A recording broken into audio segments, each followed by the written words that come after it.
So Barbie and Oppenheimer released this weekend, and they are combining for an opening of over $200 million. This week has been a very exciting week for movies for me because I've been really looking forward to Oppenheimer, and then we had Mission Impossible last week. But let's take a look at Barbie first. Barbie is projected for a $140 to $175 million opening weekend.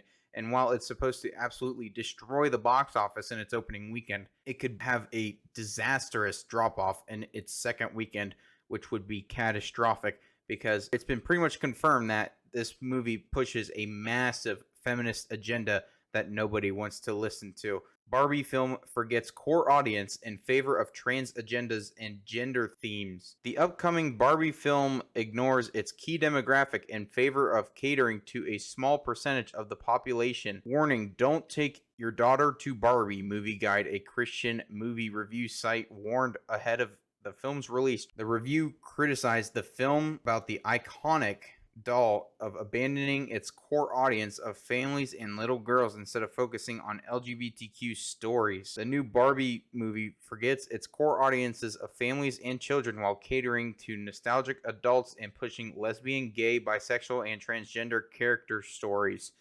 Furthermore, this movie was poorly made with multiple premises, losing even the most die-hard fans. This is terrible news for Barbie, even though you could kind of see the writing on the wall with this movie, even though the trailers don't really promote it and push it because they want to get butts in seats. But the fact that they're just going to force you onto this is really sad and pathetic. But the writing was kind of on the wall for this one because Barbie, and then in today's world where everything has to be spun into a woke feminist agenda, word of mouth is so very important right now. I mean, let's look at Sound of Freedom right now. Sound of Freedom just passed $100 million and it hasn't even been released internationally yet. As you can see, Sound of Freedom increased 66% more and was increased in more theaters in its second week because word of mouth was so good, and they decided to go all out and push this movie. It made $21 million in its opening week on July 4th, and then July 7th week it made $36 million, which is absolutely insane, and it's only getting more popular as time goes on. Let's take a look at Oppenheimer. Oppenheimer is getting very good word of mouth right now, and it seems like if Barbie fizzles out after week one, that Oppenheimer could end up doing more than Barbie, because Oppenheimer is sitting at a 93% on Rotten Tomatoes from critics,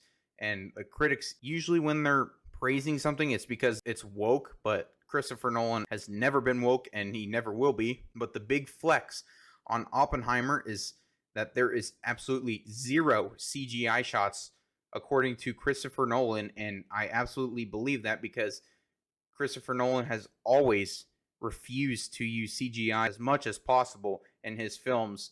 And the fact that they shot a 3-hour movie around World War II and they exploded an actual nuclear bomb for this movie is absolutely insane, and I cannot wait to watch this movie. But Barbie could fizzle out and maybe flop. I doubt it though, but you never know. The minute you push a woke feminist agenda, you lose everybody. But anyway, that's all for me. If you like the video, hit the like button. Comment your guys' thoughts down below, and I'll see you guys in the next one. Peace.